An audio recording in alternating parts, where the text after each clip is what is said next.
Hi, everyone. Welcome back. You're still with us here on the C Morning Show. And as we head into the final hour of our program, it's time for our second discussion of the morning. And as you know, tourism is one of the world's fastest growing industries and an important source of foreign exchange and employment, while being closely linked to the social, economic, and environmental well-being of many countries, especially developing ones. That's right, and throughout the year, the World Tourism Organization and the wider United Nations system work to raise awareness of the contribution of sustainable tourism to develop among public and private sectors, decision makers, and the public. And here in Indonesia, there is Sebumi, an organization that was built in 2018, the pioneer for zero waste travel. So to discuss this topic even further, joining us this morning is its founder, Iben Yuzenho. Good morning, Ben. Morning, Paul. Thank you for joining us. Thank you so much for having me as well. Quick background, we were almost neighbors at one point. We're just talking about that off air. That's why so you guys are familiar with each other's living space. So. But today we're going to talk about Sebumi. Can you tell us more about it and what is the mission? Yes, Sebumi is actually a social enterprise. Okay. Our mission is also to promote actually sustainable tourism, especially in Indonesian national parks and a lot of nature destinations in Indonesia. But more than that, we also promote the sustainable lifestyle because at the end of the day, once you visited these kind of places, right, and you see that the beauty and the biodiversity in Indonesia, as well as the issues that our nature is facing, then you should come back to your life, back here in urban areas, and then try to change some of the things that probably lead to a more greener lifestyle. Like be more enlightened from your travels. Can you expand a little bit by explaining what is sustainable tourism? Yes, sustainable tourism is a form of tourism actually that reduces its impact actually, Okay. And at the same time provide the benefits for the economy of the local communities, as well as providing some incentive for the conservation and environmental activities around the area. So once you left the area, you left it better off than when you came. Okay, so it's more than just like don't litter when you go visit places, but actually contribute something to it. Exactly. We know Indonesia is super rich in biodiversity in its nature. Can you share with us why is it even more important to have this kind of sustainable tourism program in Indonesia? Yes, exactly. As you said, that we have one of the third largest tropical rainforests in the world. It contains a lot of biodiversity inside. 10 to 20% of mammals, corals, as well as fish and birds are actually live in Indonesia. And then we have the largest mangrove cover in the world. Right. We are the second. We have the second longest coastline in the world, and all this actually rapidly destructed. Actually, 500 millions of our forest is being depleted every single year. 30% of our corals are being damaged, and I think tourism can be one of the source of that destruction. Right. If we don't approach it well, and sustainable tourism is actually a kind of tourism that actually will be helping our nature. At the same time, it also provides the economic incentive that is needed for the local communities. So it's kind of like part of it is to reverse the destruction that is currently happening. At least reduce. If it can reverse it, I think that's even more wonderful. Yes. There's a term One now step at a time. that's called the regenerative tourism. Right. So it's, as I mentioned earlier, it's not only reducing, but also you are actually giving a positive impact. I heard about this. I heard about people who plan their trips, and I've seen it on social media. They plan a trip to a place where something is needed, and then they go there and volunteer for that particular thing. Right. For example, if a certain city has a waste problem, they'll plan a trip around going there, but then volunteering to do some cleanups and things of that sort. So something like that, right? Yes, yes. Can you share us more about what kind of trip journey or trip programs that you offer in Sebumi? Yeah, actually, we call our trip is actually conservation education journey. So it's more than only trip or having selfies or getting some nice picture to post in Instagram, but also it's about interpreting our nature, understanding the issues that is faced by Indonesian forests, mountain, and seas, as I mentioned earlier, and then how this knowledge, after you're visiting, and the exchange of ideas with the local communities that lives there. So you go back home as a richer person in terms of knowledge as well as connection. And I think that's what's missing from our traveling, the connection. That's why our tagline is connect with nature, connect with people, and connect with ourselves. And I see from your website you have several options, merimba, Yeah. mendaki, and Melaut. melaut. So Yes. can you share more, like what's the difference? Obviously from the name, it's pretty apparent, but how many options do they have for each? Or like, can you share more about it? Yeah. We mostly climb mountains in Indonesia, like Rinjani, Kerinci, and many other mountains in Indonesia. For Melaut, we also have like some destination from Sumatra until Papua, as well as forest. Of course, one of the main destination for Subumi Merimba is actually to Kalimantan or Borneo. Yeah. But we also have forests like in so many parts of Indonesia. That's right. So we mentioned how sometimes it's funny if people just go to a place to visit and take a selfie, but perhaps it can be used as a positive thing. For example, if someone has a large following on social media and they're taking a selfie in front of a forest that's being vastly depleted, perhaps that will get the awareness out there that something needs to be done.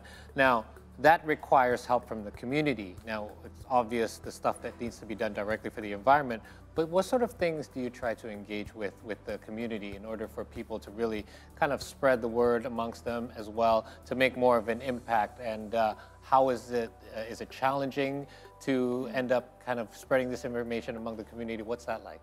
Yeah, of course. So one thing that is interesting in our local community, we call it the local wisdoms. And that's actually what is not being spread out when we visited the place. Usually we come with our own framework when we're visiting a place, you know, especially most of the tourists probably comes from urban area. And then we use our own judgment and frame when we are actually interacting with the local communities. We forgot to ask. We forget to connect with them and understand what are their actually local values, local norms, and how they actually have their own way of preserving and connecting with nature. So that's why I think when we do selfie, of course we can do that, but I think we should put some caption that is more like rich, meaningful, knowledgeable, and knowledgeable, and something that is promoting the local values of the local people. Absolutely. And yeah, I know it's not easy because sometimes when we go into a place, the local communities, some of them are also having challenges because with the attack of mass tourism, I think economic priority becomes, you know, their main standards, while actually they also need to survive and live. So that's why we need to somehow educate them as well about sustainable tourism and then empower them for them to be able more confident to preserve and maintain their local wisdom. Can you share some of the principles of sustainable tourism, for example, for us that probably going on a trip by ourselves without any, guidance? What are some of the key things that we can do that is also part of trying to do sustainable tourism? Yeah, in Subumi, there are at least 4 things that we do when we conduct our trip. The first one is low impact travel. Means that you need to prepare the things that you probably want to bring when you go for traveling and reduce the possibilities of creating trash or creating like distraction to the destination that you'll be visiting. What's an example of that? An example of that, if you climb a mountain, you can bring your own bags and foods, right? Instead and reducing bringing food with packagings that you probably will left down in the mountain. As you know, like 6 tons of waste is being left at least in one Indonesian mountain for a year. Really? Yeah. There's a study on that as well. So if we can reduce that and then bear in mind that when we travel, we have to create the least impact that will be good. We call it the 7R, right? Reduce, reuse, rethink, and also redeem. Redeem, you can also redeem. So once you visited the place, this is where you leave a place better off than when you came. Actually, most of the areas like in the forest or in the mountain, there's also like degradation. So you can also work with local communities, local authorities to identify these places, and then you can actually involve in conservation action with the local communities there. Do you have some tips on how to connect better with the local communities? Because probably as a tourist, I might not know how to approach the local communities or how to position myself also around the lifestyle and activity of the local people. Can you share some of the tips that we can do? Yeah, I think, of course, what I can say is that the product of tourism itself, it has to be sustainable and also already integrated that kind of connection with the local people. So, for instance, like when in a trip with Subumi, it's inside the itinerary where you will be able to visit, for instance, the local coffee plantation in the foot of Mount Rinjani, and then you interact with them in like a very genuine and natural settings. So it's unlike like a commercialized tourism type of itinerary. Right. Yeah. And then I think you need to pick the right travel partner. Right. I think. But even without travel partner, I think with just coming with that mindset of like opening up yourself and then ready to find surprises like new people, new friends from the local communities would be the key. And you're likely to be traveling with others that are like-minded as well and making Yeah. the same journey for that purpose, even if you don't know each other, right? Yes, yes. And I think that's one of the beauty of traveling, right? Indeed. So now that you've done this for several years and you've done many programs in between, what are some of the most impactful ones that you've seen so far? In terms of what? In terms of making an actual impact, that this, for a place that was a nice tourist area that people used to visit, but maybe there'd be lots of impact on its environment, but your programs have helped to reduce that. Yeah. We have one program called Rebuild Rinjani, actually. Okay. So we integrated with our Subumi Mendaki Rinjani program. So Rebuild Rinjani is a non-profit social activities there. Actually, in 2019, Rinjani was hit by earthquake. And in 2020, once they want to recover, then the pandemic come. While probably 80 to 90% of the communities there are actually depending their lives on tourism over there. actually.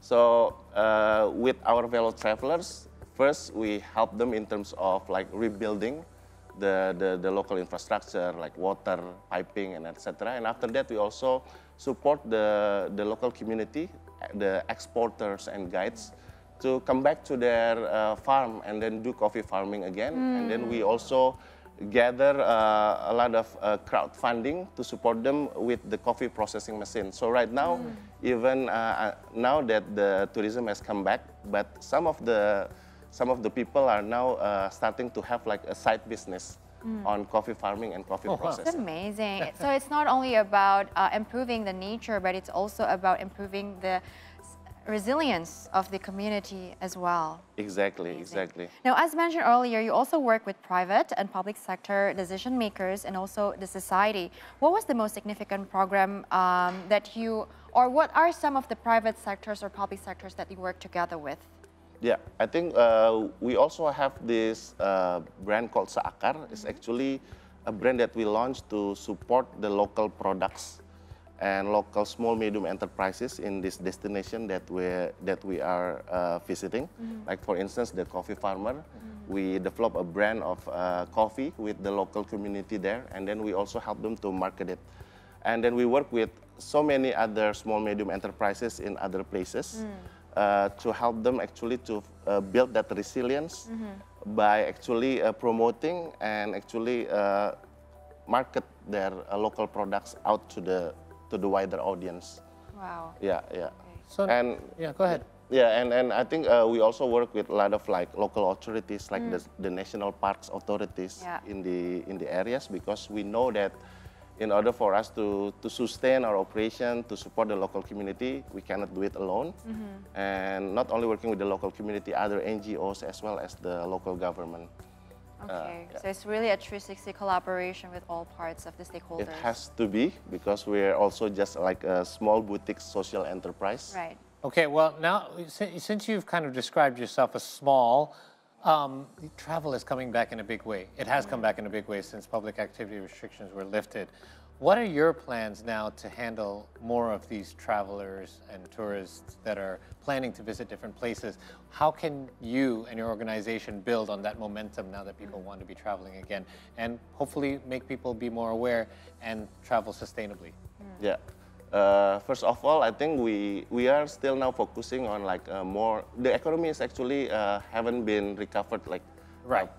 like the fully, And then we are focusing more onto activities that are shorter, micro, like walking tours. We just launched, I think it's also being covered by C today on Jakarta Green Tour. Oh, right, yeah, I've seen that. Oh, that's nice. We also have the Yogyakarta Green Tour and also Bali Green Tour. Right. To actually, and one funny thing in Bali, like we're promoting like sustainable tourism at the heart of the mass tourism. We know that right now, as you probably heard, that a lot of social tension, traffic, is actually turning tourists away from Bali. That's why I think we need to promote the sustainable tourism activities as one of the alternative options that we have. idea. And I think just going back to your questions, we are now building an alliance on regenerative tourism with other startups. Because again, this is like a big task. Exactly. The market has its own demand, but I think we need to supply with the right type of approach of tourism. And I think it is needed at all levels, not only us as a tourism player, but also government at the policy level. So for them to not only incentivize, but also promote the sustainable and regenerative tourism.